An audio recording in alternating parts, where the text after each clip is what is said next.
Assalamu alaikum. Welcome everyone to today's lecture on one of the foundational pillars of high modernist poetry, its Wallace Stevens' 1934 masterpiece, The Idea of Order at the Key West. In this session, we will conduct a rigorous epistemological and structural reading of the poem.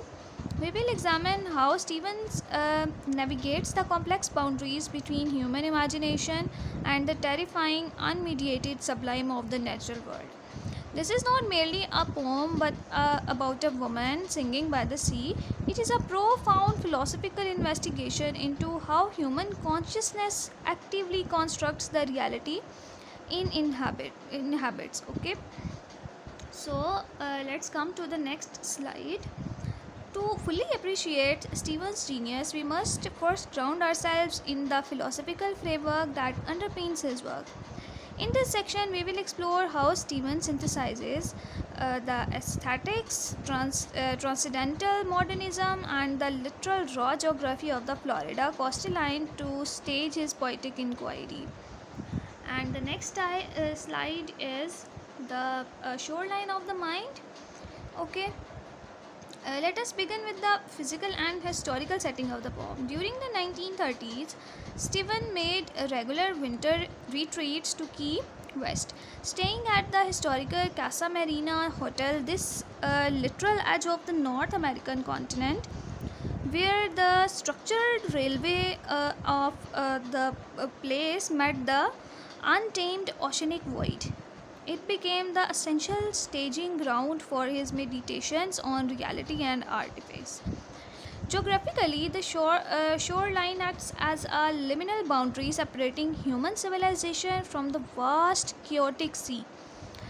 Aesthetically, this setting marks a crucial pivot in Stevens' career. It represents his transition from the vibrant, sometimes dizzying dandism of his 1923 collection, that was Harmonium, to the structural, somber, and deeply philosophical rigor found in his 1935 volume Ideas of Order. Okay, next slide is about the epistemological divide. Okay, this brings us to the core conflict of the poem, the profound epistemological split between objective nature and subjective human art. The poet, he splits this divide into two distinct forces. On the left column, we have the oceans. Stevens characterizes the sea as a body, holy body. Okay, it is cold, chaotic, and entirely indifferent to human meaning. It represents the ding and sich. It is a Kantian, the thing in itself. Okay, its meaning is which exists entirely outside of human interpretation. Its sound is a constant cry. Okay, that remains fundamentally inhuman and you can say meaningless. On the right column, we have the single artificers. Okay, the female singer, you can say, walking along the shore. She represents human consciousness and the imagination. Critically, her voice does not merely mimic or merge with the ocean sound, she organizes it. Okay, she tames nature's sprawling chaos, transforming it into structured, intelligible beauty. Okay, so the next slide is about the autonomous creation. Okay, so let's look closer at this relationship in the slide number 5. Stephen writes, "She was the maker of the song she sang." This line is radical departure from traditional romantic poetry. Wordsworth or Coleridge might have viewed the poet as the harp, a passive instrument through which nature plays its music. Stevens rejects it. For Stevens, the singer is an autonomous creator. The sea is reduced to, you can say, merely a place by which she walked to sing. You can see this. Her solitary voice is sovereign force. Okay, it does not reflect the world, it actively constructs it, sharpening our perception of the sky and defining the true tragic measure of her isolation. Moving to the next slide, we have the moment of epiphany. Okay, this transition culminates in the sixth stanza, which serves as the intellectual and emotional pivot of the entire poem. Okay, what Stevens writes, you can see as the song ends, the speaker walks back towards civilization. We witness a sudden, quiet epiphany. Okay, the ordering of the word does not disappear when the singer falls silent. Instead, the order has been internalized, transforming how the speakers view the dark harbor. Okay, let's move to the next slide that is the morphological blueprint and the structure of the poem. To understand how Stevens achieved this epiphany stylistically, we must look at the grammatical architecture of the text. As you can see on this structural table, the poem's verb tenses physically mirror its philosophical progress. In stanza number 1 through the stanza number 5, Stevens utilized the past tense dominated by raw, violent, present participles like grinding, gasping, heaving, and plunging. Okay, uh, this establishes the harsh, unorganized sensory data of the natural world. In stanza number 6, the grammar shifts dramatically into the present continuous, tilting, fixing, arranging, and deepening. This marks the active living transition of human consciousness, organizing its surroundings in real time. By the final stanza 7, Stevens moves into the imperative and vocative mode, focusing on ordering, okay, and demarcating. The past chaos is permanently subdued by the lasting legacy of what Stevens calls the rage for order. Okay, and in slide number 8, okay, we can map this. Let's move to the slide number 8. You can see we can map this poetic journey across three distinct philosophical pillars. Okay, first, idealism. The human mind is not passive mirror. Okay, it is an active filter that structures raw chaotic sensory data into an intelligible reality.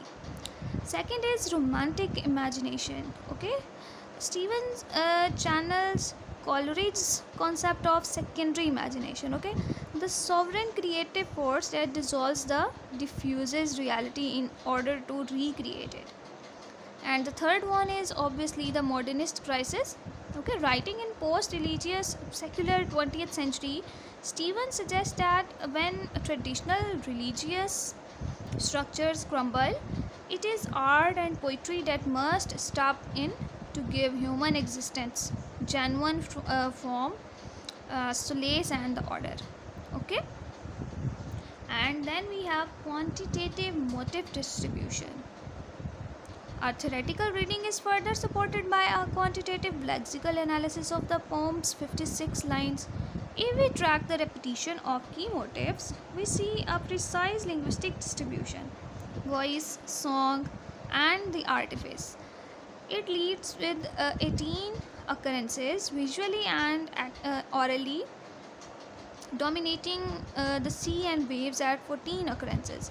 This is followed closely by mind, order, and portioning at 11, and the clarifying symbols of light, stars, and fairy poles at 8. So the data confirms the thematic trajectory. The auditory motive of the voice act as the active organizing force that successfully subdues the primal chaos of the sea, you can say. Okay, and the next slide, the lights of anchored modes. Okay, this brings us to the poem's ultimate visual resolution, the lights of the anchored boats. As the speaker and Raymond Fernandez look out over the dark harbor, they see the ship lights slicing through the black, glassy water. Okay, these lights do not merely illuminate, they muster the night and portion out the sea into, you can say, emblazoned zones and fairy poles, as it is mentioned in the poem. Okay, This is Stevens' supreme metaphor for art. The lights represent human structures, ideas, poetry, science, and code in the chaotic void of existence, carving out temporary, beautiful spaces of meaning. Then we can move to scholarly discourse and interpretations. Okay. To conclude our lecture, let us examine how major literary scholars have interpreted this complex text. First one is Helen Wendler.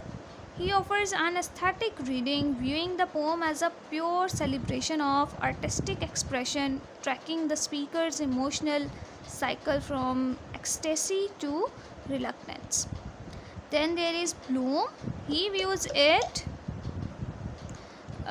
through a lens of romantic continuity, linking Stevens directly to Emerson and Wordsworth, framing the rage of order as a modern version of sublime quest.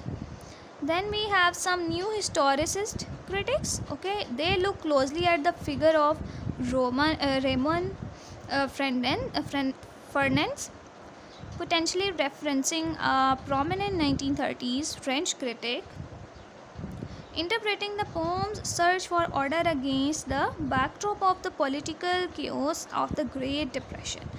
Finally, the formalist acoustic studies examines how the poem's metrical shifts and the rich sound patterns physically mirror the you can say struggle between the ocean's throb noise and the singer's structured melody.